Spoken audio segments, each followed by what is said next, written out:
Bob Esponja había denunciado a un tipo corpulento, pero casi pierde la vida por eso. Ese hombre no era cualquiera, era un vengador cruel que juró estrangular a todo el que lo delatara cuando saliera de prisión. Por suerte la policía le aseguró a Bob que estaría preso para siempre sin posibilidad de salir, pero al segundo siguiente, el hombre desapareció. Bob se asustó tanto que se desmayó en el acto. Para no ser víctima del vengador, decidió contratar un guardaespaldas. El primero en quien pensó fue Don Cangrejo, que había servido en la marina, pero al ver la foto del vengador, se escondió de inmediato. Bob buscó a otros para ayudarlo, pero todos huyeron al ver la foto. Sin guardaespaldas, Bob ni siquiera se atrevía a volver a casa. De pronto un tipo duro en un banco le dijo que podía ayudarlo. Necesito protección del hombre más temido de la ciudad. En realidad ese tipo era el propio vengador, que se había dejado barba para ocultar su identidad. Planeaba estrangular a Bob, pero había demasiada gente cerca, así que mintió diciendo que el maníaco podía disfrazarse de anciano o de bebé, y que debían ir a un lugar sin testigos. Bob sugirió ir a su casa, pero no encontraba las llaves. Impaciente, el vengador le propuso entrar por la ventana. Bob se subió a sus hombros para trepar, y terminó pisándole directamente el ojo. Saca tu pie de mi calcetín. Lo intento, pero se atoró en tu hermosa. 6 horas después Bob dijo, no te enojes, Bobby corazón. Tengo una llave bajo el felpudo y ya entramos. Al fin abrieron la puerta. El vengador cerró tras ellos listo para estrangularlo, pero de repente se encendieron las luces. Era una fiesta sorpresa para Bob Esponja. El vengador tuvo que sentarse incómodo a un lado. 3 días después, cuando todos se habían ido, el vengador volvió a preparar su ataque, pero sonó el timbre otra vez. Ese día era el cumpleaños de Bob, y otra fiesta empezó. De nuevo, el vengador quedó sentado a un lado. Gracias por venir,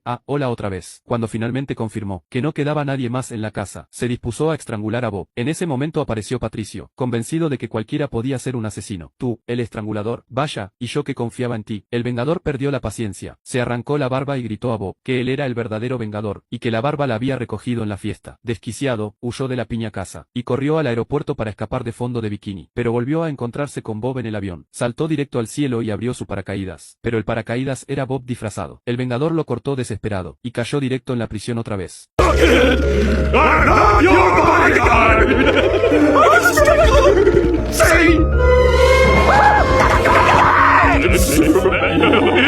Plankton accidentalmente viajó 2,000 años al futuro. Para entonces, SpongeBob ya no estaba presente. Se había transformado en un cubo metálico. El antaño vibrante Krusty Krab llevaba tiempo cerrado, permanentemente, porque la fórmula secreta de las Krabby Patties se había hecho de conocimiento común. Todo comenzó con una cápsula del tiempo inventada por Sandy, una máquina capaz de preservar objetos durante 2,000 años. El señor Krabs colocó una Krabby Patty dentro de la cápsula. Justo cuando la máquina estaba a punto de sellarse, Plankton llegó en su mini cohete, intentando robar la Krabby Patty. El señor Krabs rápidamente cerró la máquina, atrapando a Plankton dentro. 2000 años después, Plankton finalmente quedó libre. Sobrevivió racionando la Krabby Patty, comiendo solo la mitad cada vez. Durante ese proceso, logró descifrar la fórmula secreta. Emocionado por su descubrimiento, Plankton pronto notó algo extraño. Bikini Bottom estaba completamente hecho de metal. Primero encontró su antigua casa, pero Karen se había convertido en una esfera metálica flotante. Para ayudar a Plankton a entender el estado de Bikini Bottom, Karen decidió darle un recorrido. Su primera parada fue la casa de Skidward, que ahora era un museo. El clarinete de Skidward era considerado una obra maestra musical. Irónicamente, mientras estaba vivo, a nadie le importaba su arte, pero tras su muerte, se convirtió en una figura legendaria. Luego visitaron la roca de Patrick, que en este futuro se había fusionado con su casa. Después, Karen llevó a Plankton a la piña de acero. SpongeBob parecía normal, explicó Karen, pero era solo una proyección. SpongeBob en realidad se había convertido en un cubo metálico, aunque su risa se había conservado. Plankton no le prestó atención a nada de esto. Con la fórmula de las Krabby Patties en su poder, creía que podría usarla para dominar el mundo. Sin embargo, Karen aplastó sus sueños, explicándole que el Krusty Krab había cerrado hace más de 1,000 años. Ahora, la fórmula secreta de las Krabby Patties era de conocimiento común. Cualquiera podía hacerlas por su cuenta, y los restaurantes se habían vuelto irrelevantes. Desanimado, Plankton decidió que quería regresar al pasado. Karen lo llevó a ver a Sandy. A pesar de las advertencias de Karen, Plankton aún se sorprendió al ver la forma 3D de Sandy, pero a él no le importaba, solo quería volver a casa. Sandy explicó que su cúpula de árbol era esencialmente una cápsula del tiempo inversa, y la usó para enviar a Plankton de regreso al pasado. Después de dejar el futuro, Plankton emergió de detrás de una roca. Ahora no solo tenía cabello, sino también ropa y un físico musculoso. Tras regresar al pasado de Bikini Bottom, Sandy tenía una última tarea: borrar la memoria de Plankton sobre la fórmula secreta de las Krabby Patties. Para preservar la línea temporal, su memoria fue eliminada, y Plankton volvió a ver al señor Krabs, colocando una Krabby Patty en la cápsula del tiempo. Como antes, corrió a robarla, preparando el ciclo para repetirse.